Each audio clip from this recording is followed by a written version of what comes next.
এখানকার মুখ্য সচিব যিনি আমাদের জেলা থেকে ডিএম ছিলেন, মানুষটা কিন্তু ভদ্র মানুষ, আমি বলে আমি জানি, ভদ্রলোক, কাজের লোক, সৎ লোক।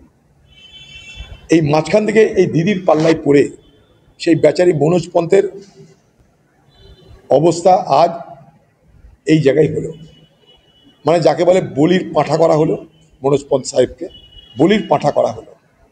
এখন সেই কাজই করতে হবে দিদিকে, সামনে রাখবে প্রতিবাদ।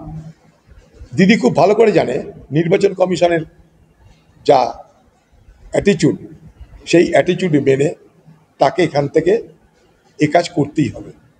আমাদের প্রশ্নটা অন্য জায়গায়।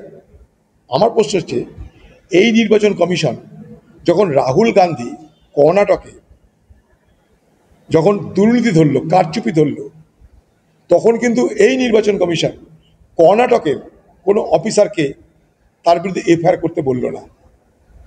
সেই একই নির্বাচন কমিশন এই বাংলায় যখন কারচুপি দেখছে তখন এফআইআর করতে বলছে।